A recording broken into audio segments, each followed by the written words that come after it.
बच्चों ये मिश्र संक्रियाएं जो मैंने समझाई थी समझ में आ गई तुम्हें? जी मैम। किसी को अभी भी कोई प्रॉब्लम है तो बता सकते हो।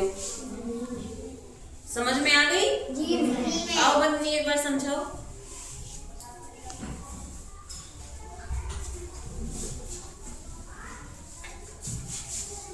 मिश्र संक्रियाएं। तेज बोलो थोड़ा।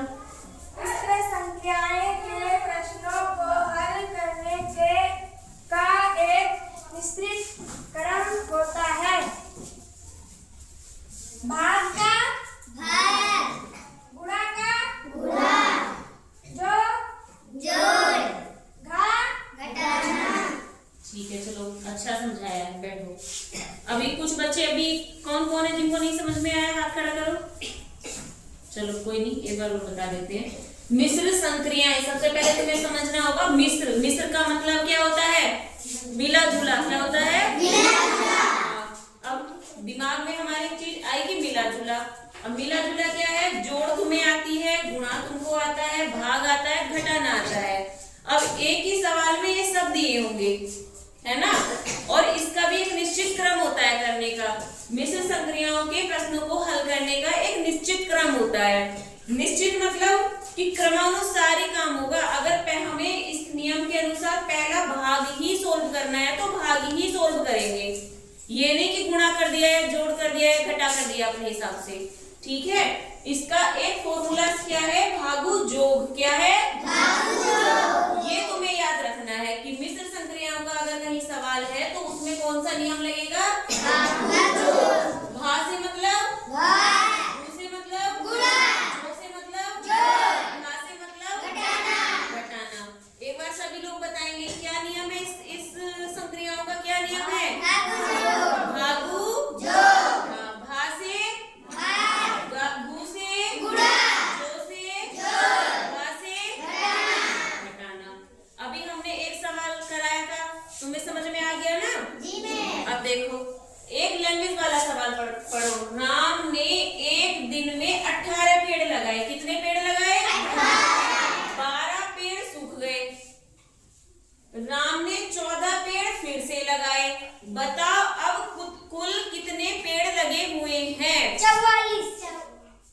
44 कैसे लगे हैं? थोड़ा आके बताओ। आओ बोर्ड पे आओ। कोई बात नहीं, अपने हिसाब से बताओ, जिसको जैसे समझ में आया है उससे मुझे पता तो चलेगा कि कैसे कैसे कर रहे हो। लो साइड में चौक लो, साइड में उधर बनाओ सवाल को। कैसे बनाओगे? साइड में बनाओ सवाल। ये 12 है। 12 और 18 दो इसमें देंगे तो 20। 20 और यहाँ पर 10 बचेगा। 10 इसमें मिला देंगे 30। 10 इसमें मिला देंगे 18 में तो 40। 4 44। तो तुमने तो ये जोड़ दिए, पर हमें सवाल को समझना है। कोई बात नहीं, चलो कोशिश तो की। चलो बैठ। हमें सवाल को समझना है। क्या समझना है? राम ने एक दिन में 18 पेड़ लगाए। कितने पेड़ लगाए राम ने? 18 पेड़ लगाए। अब 18 पेड़ में से 12 पेड़ सूख गए, मतलब 12 पेड़ तो खराब हो गए ना उसके। अब 18 में से 12 पेड़ सूख गए तो कितने बचे? 6। मतलब कम बचे हैं। तो सूखने का मतलब है घटा 12। अब राम ने क्या किया है? 14 पेड़ फिर से लगा दिए। मतलब उसके कुछ पेड़ सूख गए तो उसने क्या किया? 14 पेड़ किया फिर से। तो ये हमारा सवाल बन गया कि राम ने एक दिन में कितने पेड़ लगाए? 18। सूख कितने गए? 12। उसने फिर से कितने लगाए? 14। अब इसमें हम गुणा भाग जोड़ घटा जो भी दिया होगा उस हिसाब से हम ये सवाल सोल्व करेंगे और हमारा उत्तर आ जाएगा। अब देखो भाग इसमें है नहीं, गुणा भी इसमें नहीं है। क्या इस सवाल में गुणा भाग है? नहीं है। क्या दे रखा है? जोड़ घटाना। जोड़ और घटाना। जोड़ और घटाना नियम के अनुसार से पहले कौन सा सवाल होगा? कौन सा होगा? जोड़। ये भाग भी नहीं है, गुणा भी नहीं है, क्या है? जोड़। पहले नंबर पे क्या होगा? जोड़। देखो अब जोड़ ये है, या तो इसको ऐसे लिखो 14 माइनस के 12। अब 18 में 14 जोड़ दो, 8 4 12 का 2 कहाँ से लगा? 1 1 और 1 2 और 1 3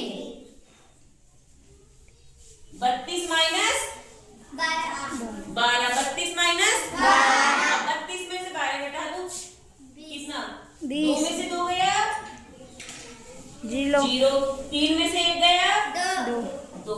तो उसके पास कितने पेड़ बचे? 20 पेड़ बचे। समझ में आया सवाल? राम ने एक दिन में कितने पेड़ लगाए? 18 सूख कितने गए? 12 मतलब सूखने का मतलब है कि जो पेड़ हमारे सूख गए वो तो खराब हो गए ना, कम हो गए।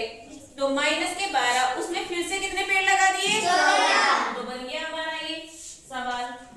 नियम के अनुसार पहले नंबर पे होगा जोड़, दूसरे नंबर पे क्या होगा? घटाना। हमारा उत्तर क्या आ गया? 20 20 पेड़। उत्तर क्या आ गया? 20। तो